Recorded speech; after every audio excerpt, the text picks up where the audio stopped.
తెలుగు రాష్ట్రాల్లో పండించే కూరగాయల పంటల్లో చిక్కుడు ఒకటి. తక్కువ సమయంలో ఈ పంట చేతికొస్తుంది. మార్కెట్లో ధర ఎప్పుడూ స్థిరంగా ఉండటంతో చాలా మంది రైతులు ఈ పంటను సాగు చేస్తుంటారు. ఈ కోవలోని తూర్పుగోదావరి జిల్లా ఆవపాడు రైతులు కూడా ప్రతి ఏటా కొద్ది విస్తీర్ణంలో సాగు చేపట్టి మంచి ఆదాయం గడిస్తున్నారు.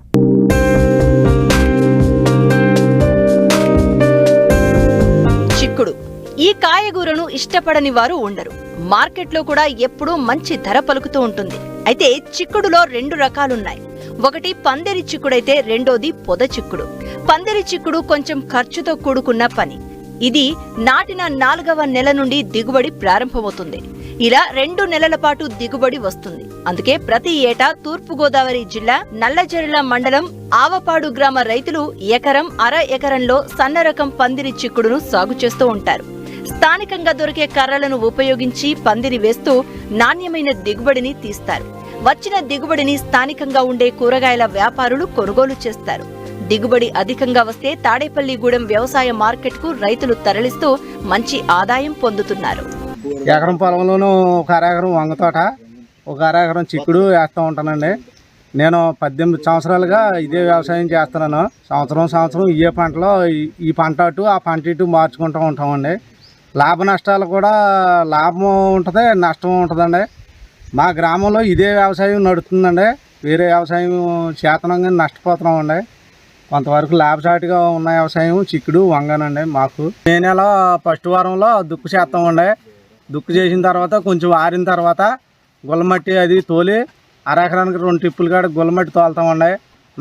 నల్ల మందు అని ఎరువు ఉందండి. ఆ ఎరువు వేసి దుక్కు బాగా మెత్తగా అయ్యేలాగా చేసి గొట్టలు తోలండి గింజలు పెట్టి అప్పుడు తడి పెడతామండి.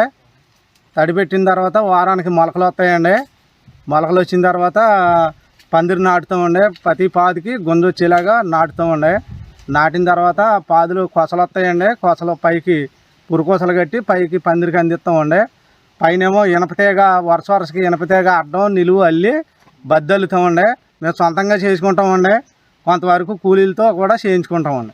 ఈ చిక్కుడు విత్తనం అండి కండవెల్లి నుంచి తెచ్చారండి. ఒక 20 సంవత్సరాల క్రితం మా ఊరోళ్ళు పెద్ద రైతులు తెచ్చారండి. తెచ్చిన తర్వాత ఒకళ్ళ నుంచి ఒకళ్ళు వాళ్ళ దగ్గర వీళ్ళ దగ్గర మేము విత్తనాలు తీసిన దగ్గర మా దగ్గరే మేము కొనుక్కుని ఒకళ్ళ దగ్గర ఒకళ్ళు కొనుక్కుని విత్తనం నాటుతున్నామండి. ఇది నాటిన తర్వాత 75 రోజులకి కాపుకి వస్తుందండి. పచ్చకాయలు సన్నగా ఉంటాయండి. మార్కెట్ స్పీడ్గా వెళ్తాయండి.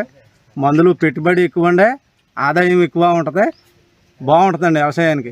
దసరా చిక్కుడు అనేది తక్కువ కాలంలో కాస్తుందండి. ఇదేమో ఎక్కువ రోజులు కాస్తుందండి.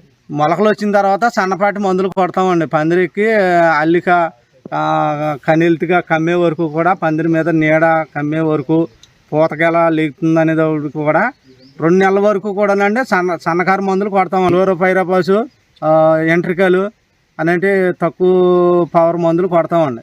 పూత లేగుతుంది అనేదానికి పందిరి కమ్మాక పూత లేగుతుందండి. పూత లెగిసిన తర్వాత ఘాటు మందులు కొడతామండి. కొట్టిన తర్వాత అది పూత పిండిపడి కాయగా తయారవుద్దండి. అక్కడి నుంచి మేము డోసు పెంచుకుంటా కంటిన్యూ చేసుకుంటా మందులు కొడతామంటే వారానికి 2 సార్లు మందులు కొట్టాలండి. ఒకసారి కాయలకు వస్తామండి. ఈ కాయలండి మేము కూలీలతో కోయించుకుంటామండి. అది అరెకరానికి వచ్చి 500 కేజీ కూడా అవుద్దండి. స్టార్టింగ్ 10 కేజీలు 20 కేజీలు కానించి స్టార్టింగ్ 200 300 బాగా పండింది అనుకుంటే 500 కేజీ 600 కేజీ కూడా అవుద్దండి. దాన్ని నేలను బట్టి సౌకర్యాన్ని బట్టి రైతులు చేసే విధానాన్ని బట్టి పండుద్దండి. పండిన తర్వాత ఇక్కడ సైకిల్ వాళ్ళు వస్తారండి. కూరగాయలు అమ్ముకునే సైకిల్ వ్యాపారస్తులు వస్తారు. అలా కొన్ని కూరగాయలు పట్టుకెళ్తారండి. ఉన్నాయి మేము మార్కెట్కి తాడేపల్లిగూడెం యార్డ్ అండి, మాకు మార్కెట్ యార్డు. ఆ మార్కెట్కి తోలికిపోతామండి బళ్ళ మీద. కమిషన్దారులు ఉంటారండి. 10 కేజీలు 500 అమ్మొచ్చు అండి, 400 అమ్మొచ్చు. సరుకుని బట్టి 700 అమ్మొచ్చండి. అదే రోజు 200 అమ్మొచ్చు. అలాగే అదే విధానంలో మేము మార్కెట్కి తీసుకెళ్తూ ఉంటామండి. చిక్కుడులో 4-5 రకాల్లో ఉన్న చిక్కుడు రకాల్లో లాభసాటి రకం అండి రైతుకి. ఇది గుత్తులుగా కాయలు కాచుకుంటా మనం మందు కొట్టే కొందే కాయలు కాచుకుంటా అలాగా ఎదరక పోతూ ఉంటుందండి. ఇది సుమారుగా మే నెలలో స్టార్టింగ్ అయితే ఆగస్టు శివారులో మాకు కాపుకి వస్తుందండి. అక్కడి నుంచి దశల వారీగా అలాగా సంక్రాంతి వరకు ఇదే రకంగా కాస్తుందండి. అక్కడి నుంచి సన్నగిలిపోద్దండి. మందులు కొట్టిన పవర్ అయిన మందులు కొడటం వల్ల సన్నగిలిపోయి తగ్గిపోద్దండి. అప్పుడు ఇంకా తీసేస్తామండి. తీసేసి ఈ పందిరిలోనే వంగ నాటుతామండి. మళ్ళీ ఈ పంటకు వచ్చండి ఎకరానికి 1,00,000 రూపాయల వరకు ఖర్చు అవుతుందండి. స్టార్టింగ్ నుంచి కాపు వచ్చే వరకు సంవత్సరానికి 70,000 వరకు మిగులుతుందండి రైతుకి ఎకరానికి. ఇది చాలా లాభసాటైన వ్యవసాయం అండి. కూరగాయల్లోకి నెంబర్ 1 అండి, బాగుంటుందండి.